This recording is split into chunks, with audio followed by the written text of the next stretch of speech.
The following is an encore Flip Your Marketing Flops Micro Summit interview. Warning: although we make our best efforts to provide the latest information, due to the ever-changing nature of the digital marketing industry, some information in this interview may be subject to change. Are you running your own Facebook ads? How do you set your new ad objectives? Do you use promoted posts? In this encore episode, listen in on my interview with Avery Azriel Ratz, Facebook ad specialist, as he explains campaign management mistakes that he sees clients making. The highlights of the interview are his discussion around selecting the ad objective for new campaigns and the best way to promote posts, aside from his other insider tips.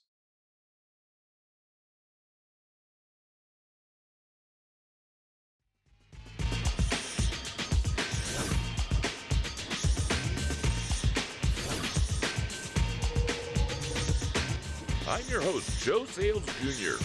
Welcome to Flip Your Marketing Flops, the digital marketing and lead generation podcast.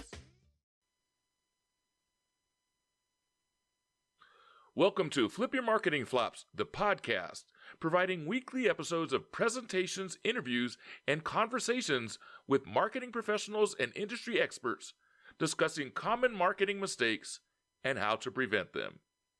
If you're an entrepreneur, local service-based business owner, small business marketer, or a new digital marketing professional, and you don't normally have access to insider marketing knowledge, then this podcast is for you. My purpose is to teach you the hacks, tips, and secrets that will prevent common marketing mistakes, saving you both time and money. Today's episode is an interview I did for the first Flip Your Marketing Flops Micro Summit back in the fall of 2020. This interview is not only one of my first interviews, but it's entertaining and has excellent Facebook ads management tips. So enjoy this episode.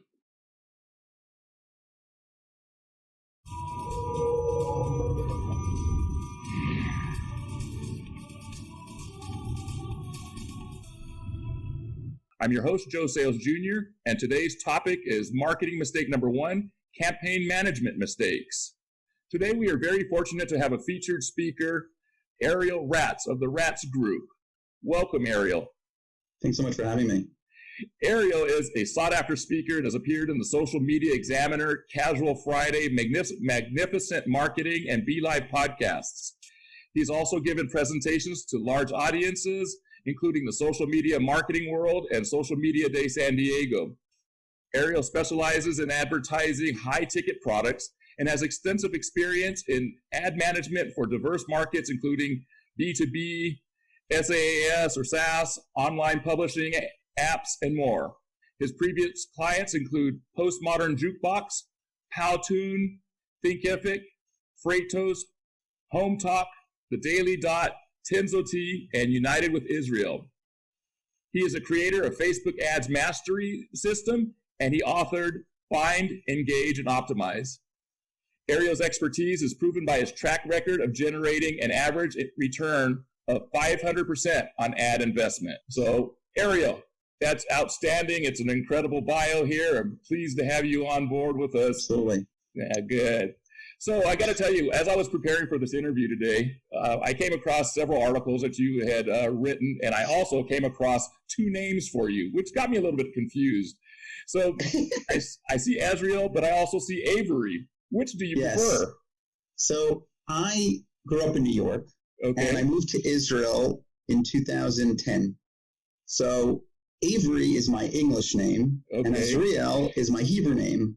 And my wife liked my Hebrew name better. So even though I grew up 21 years in New York going as Avery, when I met my wife, which was about 8-9 years ago, she decided she liked Azriel better. And since then, I've been going by Azriel. Great. I was confused. I'm glad you kind of set the record straight, because I'm sure people, when they're looking you up, they're going to ask similar questions or want to know that. Yeah, absolutely. Someone actually asked me one time, like, they had talked to me, and then they reached out to me again under the other name, saying, like, I'm reaching out to you. I'm like, you know that we just spoke, 2 days ago under the other name. It's very funny. But yes, that happens. on occasion. Maybe they thought you were twins. Well, you started Ratz Pack Group at an early age. How did you experience success so early in this game? Yeah.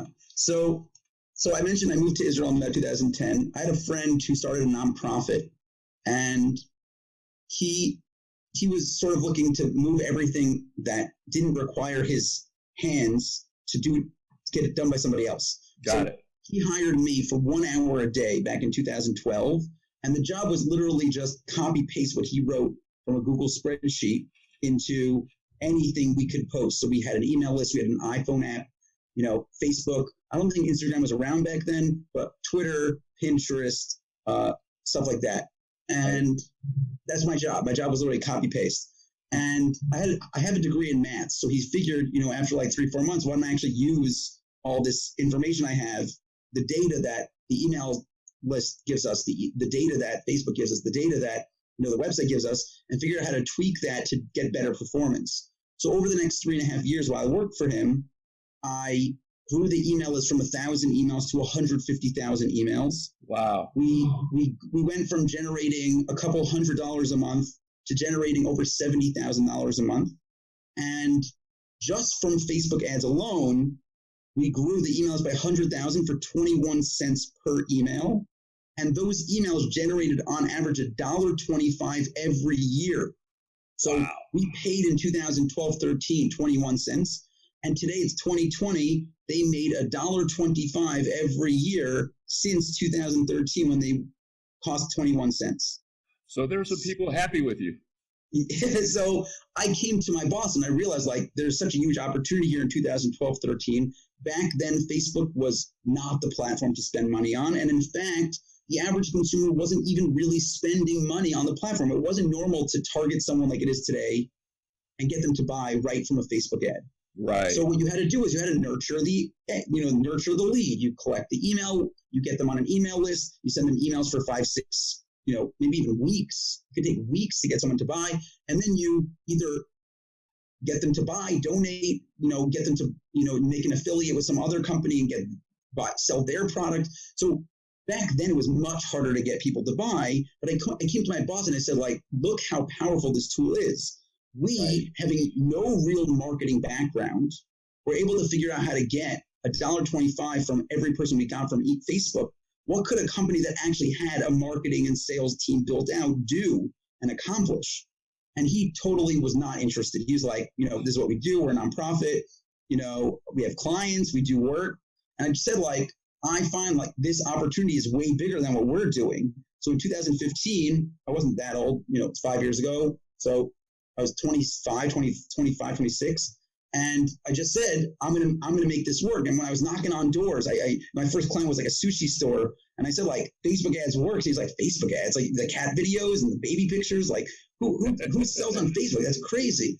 And over the years, I have to do, this is my favorite thing, is that I have to do less education. I don't have to convince anyone to do Facebook ads anymore, which is what I spent most of my time doing in 2015, 16. I wrote articles. Back when I first started, I wrote 200 blog posts. Wow. I never did anything with it. I just wrote blog posts to educate people on the power of Facebook ads, the power of social media. These aren't things that no one talked about back then. There was one blog. I don't know if you know the name, John Loomer. Yes, I know John. Yes, because that's who got me going in Facebook ads. So John was the first guy I knew that wrote about Facebook ads. There was no blog, there was no YouTube channel, there was no anything. It was John Loomer. That's it. Yes. You want to learn how to do Facebook ads, you read John Loomer. And so no one understood what we were getting into. And then when I saw these results, not just for the one business I worked for, but all their clients, what sort of stuff we could get, 21 cent emails, it was crazy. And I said, I'm sitting on a gold mine here. I have to move. I have to do something. Right. And it wasn't early success, so, overnight sensation. The first 18 months, I made a total of $10,000 over 18 months because I had to literally knock on doors, phone calls, message people that I knew. There was do you have a business? You want to do Facebook ads? Facebook ads. Now, I know when I do Facebook ads. And it was not an easy journey of getting to this point, but luckily the market moved to me. Right. Everyone moved to Facebook ads. Now the question isn't, should I be running Facebook ads? It's how much should my Facebook ad budget be? right? And when you're having conversations like, well, is it $20,000 or $30,000 a month versus like, should we even put $10 a month into Facebook ads? It's a much easier conversation. So luckily I found, they say move where the puck is going, not where the puck is. So luckily I was already where the puck was in 2015. And here we are 2020. And, I'm just lucky to have been there before anyone noticed. Right. Just in that segment right there, you mentioned a couple of things that kind of stood out to me. One of them is the nurturing process. That's near and dear to my heart and what I created my system about. I'm just launching lead generation domination system. And what it's about primarily is organizing your, first of all, for solopreneurs to understand the whole digital process, but to how to create a digital strategy and then how to create a funnel and how to go after the whole thing. So nurturing is such a big part that people miss, especially in the Facebook ad process. Correct. Absolutely. So, and for that, it really depends. I don't know if you want me to talk about this because it's a long topic, but how you design your nurture process really depends on what you're trying to sell. If you're trying to sell a $20 product, you don't have money or time to nurture somebody and talk to them 47 times and email and up, retargeting, all that stuff. You got to figure out how to sell to them in 1 or 2 touch points. But if you're selling them a $30,000 coaching program, which I've sold, I've done on Facebook. So you have to figure out how to get them as a lead, send them a dozen emails, Facebook Live videos, retargeting with this, who knows what, and a dozen touch points before you ever even try to sell to them. Right. Because you're selling something that much more expensive. So really, depending on what you're trying to sell, the nurture process either has to be a single touch point or 1,000 touch points, simply based on, what you're trying to sell, who you're trying to sell it to, and how ready they are to buy. Yes, for sure. I'm going to, I made a note here on the side, and I made that note because I very specifically talk about the nurturing process and funnel building and the concepts within the funnel that people have no clue about. And I want to be able to, it won't be as much specific to Facebook. It'll be more in understanding, no matter what advertising you're doing, that these are the processes that need to be in effect. And I would love to bring you back on when I do that as well. That would be awesome. Absolutely. Well, I have another real quick question, and then we'll get into your topic here. With everything you just said, what is the biggest mistake that you remember that stands out from when you were doing it back when you first got rolling? So people have asked me this question a lot, and to me, the only regret is the difference between a regret and a mistake is a little different. But my biggest regret is that it took me so long to actually take action on any one thing, because the chance of you guessing something right, I know Gary Vaynerchuk talks about this all the time. Like, you can bet on the winning idea, but some other horse will win. The concept, if it's an app or if it's a website, if it's a pop-up store or if it's a whatever, who knows? Like the very specific nature of the idea will determine who ends up winning. But like when Facebook came out, there were 1,000 other social media platforms, but they won. Right. And it wasn't about the one idea that won. It was about the best execution that won. So at the end, whether or not something did or did not work out has very little to do with if it was a mistake, if it was the right decision to make, but rather than do I regret having done it? Like if I could look back, would I change it? So my biggest answer is that my only real regret is that I didn't start earlier. Yeah. That if I would have had an extra 6 months to do something, or if I would have had, so for example, when my boss told me he wasn't interested in moving forward, that was in January 2015, and it took me till July 2015 to actually start the business. Imagine if I had had those extra 6 months to start working on my business when I realized, like, I'm not going to stay here forever. And while I worked for him for 6 months, I could have been building this thing at the same time. And instead, I waited 6 months and said, no, I'm just going to keep trying to make this work. I'm going to keep working for this guy. I don't know. I don't remember if you remember your first job. Well, this was my first job. So in my mind, I was like, I'm going to die working at this business. Like, this is going to be my last employer in my entire life. I will be here till the day that I retire. So it was a very hard concept to think, like, I'm going to leave this job. But looking back, I'm like, why didn't I just start something, start making phone calls for 6 months while I had a job? Why didn't I do that? And to me, that is usually my biggest regret, is just, anything that ended up working out, why didn't I just do something a little earlier And I would have been this much farther along in the process to have made those 17 mistakes I made along the way, but at least I did it earlier. And now I can look back and say, it's done. Right. It's one of those things I always say to myself, hindsight's 20/20, and then I could have dumped way more into it if I had that hindsight, but it is what it is, and you are here today. So you're in a good position. But I like to ask that question simply because every once in a while you realize the kinds of mistakes that these other people make are the same mistakes we made. And that's why we know the answers and the solutions to them. So that's why I ask that. Absolutely. Well, let's move into our topic today. Our topic is Facebook campaign mistakes, campaign management mistakes. And so that covers a broad swipe of everything. And so what are the biggest ones that you see? What are the biggest ones you're seeing clients making? And, how would you go about preventing those kinds of things and whatnot? Okay, so let's start at the very beginning. When you decide I want to spend money on Facebook, I have my money, here's my $500.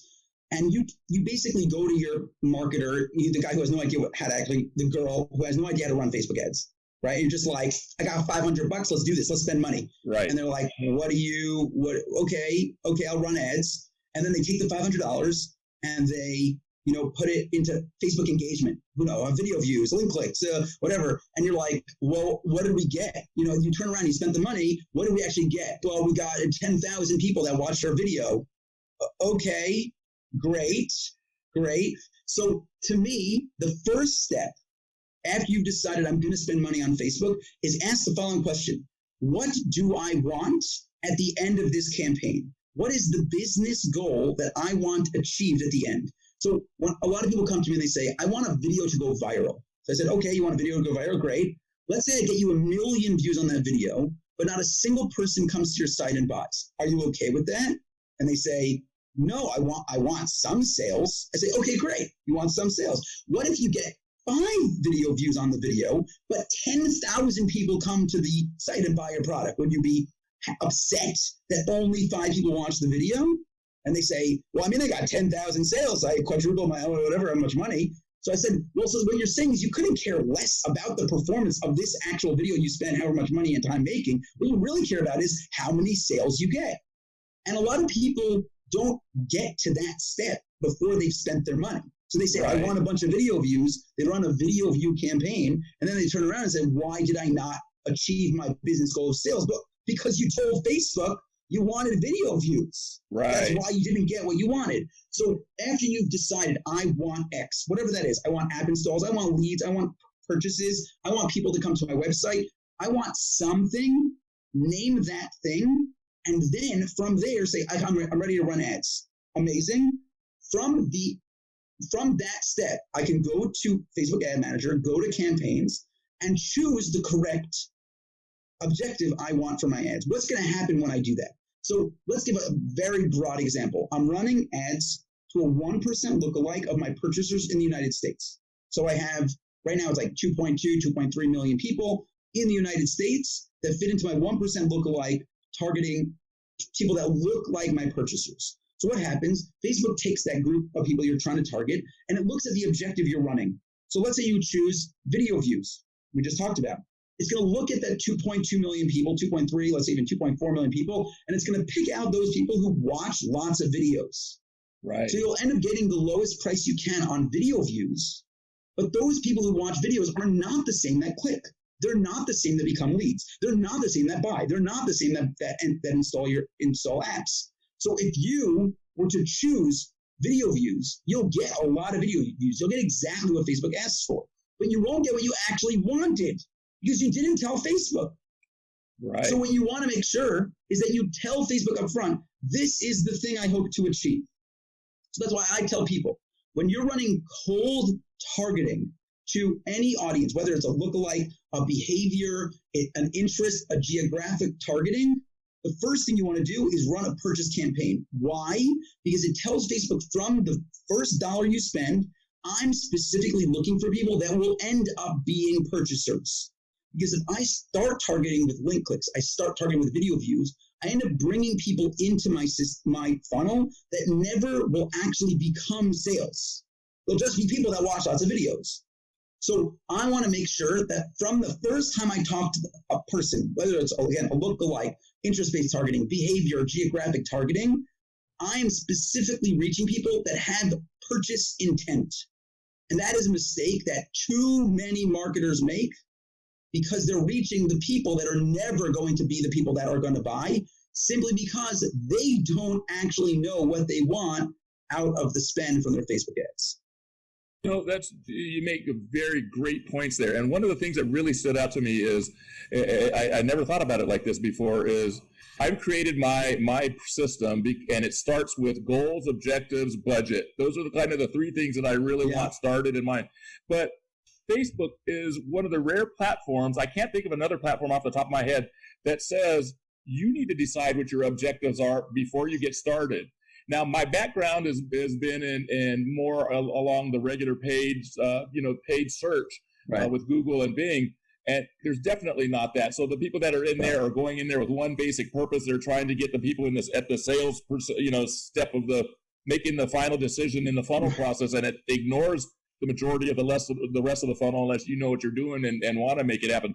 But Facebook gives you that option, and that's something that it starts off with. People still are coming in with no strategy, with no understanding of any of that in mind, and they're trying to quickly decide, I think I'll go here, I think I'll go there, and hoping. You actually have said that better than I ever remember hearing that, about making that choice, and I really like that. So that was very, very interesting to me as somebody who does Facebook ads.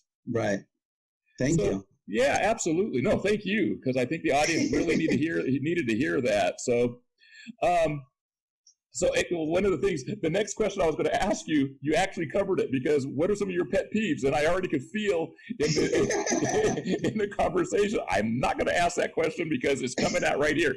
And that pet peeve is basically very, very similar to what I've discovered. And, I've worked with big companies, like I said, on the paid search side of things, but it comes down to, I worked with them, and then because 2016, I went on my own. And when 2016, when I went on my own, working with all these local business owners and all these, I'm seeing the same basic mistakes. And it doesn't matter how big or tiny their budgets are, they're doing the same things. And so I eventually said, I want to set out to kind of fix some of that, because there's no reason that, small business owners can't learn some of this stuff without having to go learn all the detail of digital marketing and everything else. So as I come to this, I kind of wanted them to help business owners get a general feel of what's out there, what they should do, what are the things they can put together. And once they have these steps, then they can decide, yes, I'm going to pay somebody else. No, I'm going to pay my daughter to do this, whatever. But then they have a better idea for their decision making. Absolutely. So I know you're in the same mindset, and it's kind of cool to hear that, because basically I never used to network. I never used to talk to other marketers. So everything that I'm doing was in a vacuum here, or I might see it in a blog once in a while, but it's cool to hear that from you. Thank you. Yeah. There's another subject that kind of relates to that same step of the objective. And I want to hear your feedback on this. What would you advise someone who runs like a weekend here and a weekend there advertising mindset, but they're doing it with boosted posts? What is your thought? So we have to go back. So my first big speaking gig was 2017. I spoke on stage at Social Media Day, San Diego, right before Dennis Yu.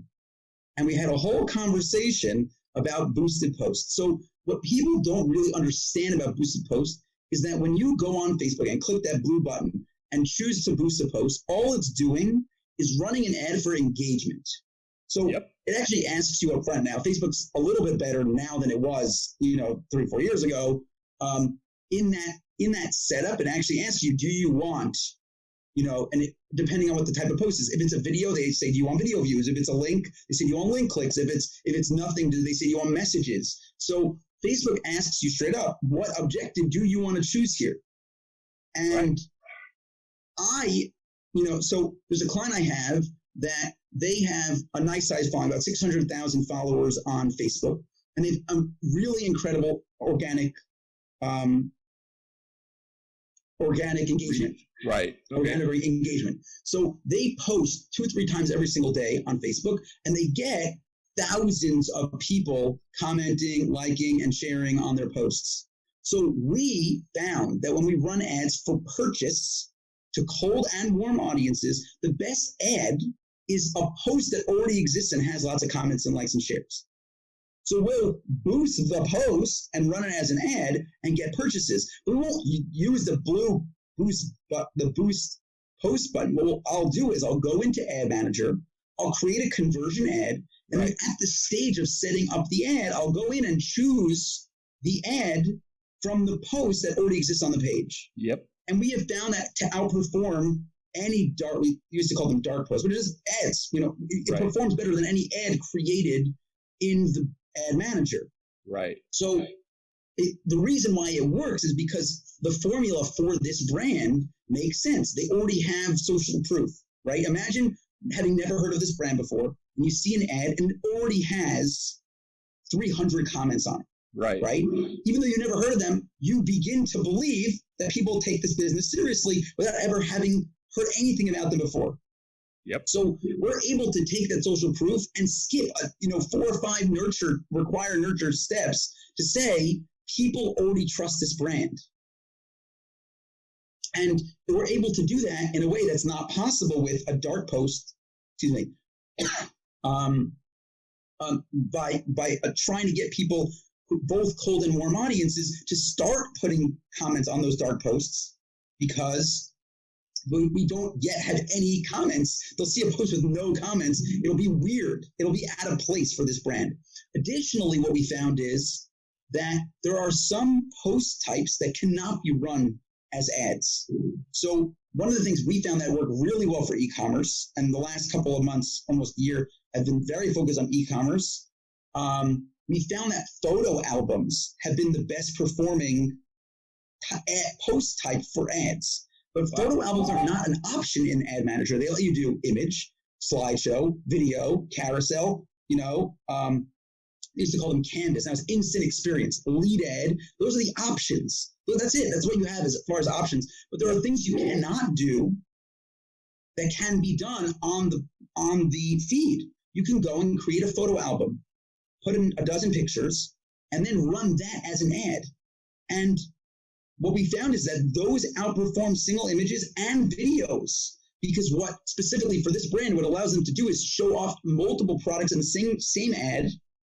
And now the user can go to this ad, scroll through a dozen pictures and say, I like picture 16. I'm going to go to the site, find that product on the site, and buy it. Right. What allows us to do is use, 1, the strong organic social proof that we get all those comments. 2, create ads that would never have been possible with an Ad Manager, because you can make them on your feed and then use those existing posts as ads. So am I against running posts as ads? Absolutely not. I do it all the time. Literally, this company's generated over $8 million in revenue almost exclusively through boosted posts. But would I use the blue boosted post button? No, I wouldn't, because you could do it way better and target your people better by using Ad Manager, selecting the objective you want, and then simply at the last stage of the ad, choose the correct post, whether it's on Facebook, Instagram, or even a story, and get way better results than using the boosted post button.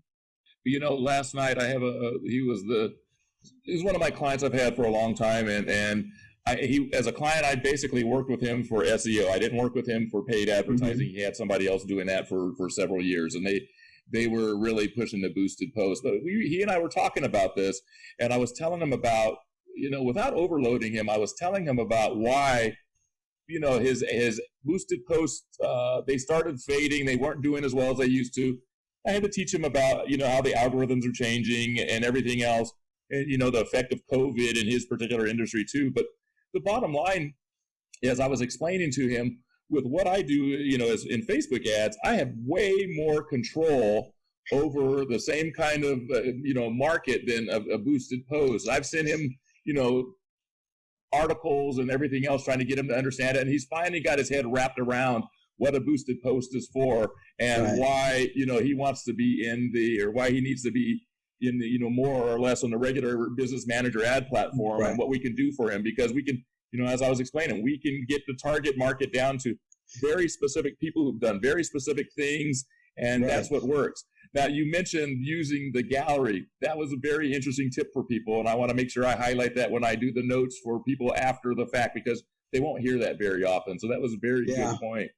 In fact, I spoke to Facebook, and they were like very confused when I said photo albums are the best performing ad type. They're like, it's not even an ad type. I said, I use newsfeed photo albums to do it. And they were like, we've never heard anyone do this. Right. So good to point it out to people, because Facebook themselves had never heard that this is even possible. Right. Well, I wonder if I see it pop up one day, then we'll know where it was started from, right? I'll ask for the same thing. I'll say, I heard about this on this virtual series. You should be doing this, Facebook. So I'll get people to do that. There we go. We'll grow this audience and get them to do that. Absolutely. Thank you for watching this Encore presentation. I'm your host, Joe Sales Jr., and this has been an Encore interview about Facebook ads campaign management mistakes with guest speaker Avery Azriel Ratz on the Flip Your Marketing Flops Digital Marketing Podcast. Flip Your Marketing Flops is the digital marketing and lead generation podcast where you can listen in on the latest digital marketing and lead generation trends and tips through conversations with marketing professionals. We're helping service businesses and entrepreneurs produce better marketing results. Tune into our latest episode on your favorite listening platform. Get involved with the show. There are many ways to do so. You can email me here at the show. Just use joe@flipyourmarketingflops.com. If you enjoy the content on this channel, let me know. If you have a digital marketing topic you would like to know more about, tell me about it. And if there is someone you think I should have on the show, just give me their name. You are crucial to the success of this show, just as I want to be helpful in the success of your business, and I want to give you information you want to know about. So be sure to subscribe to this channel, hit the like button, and comment below. For more information, visit flipyourmarketingflops.com. Remember, every marketing flop is just a lesson waiting to be flipped.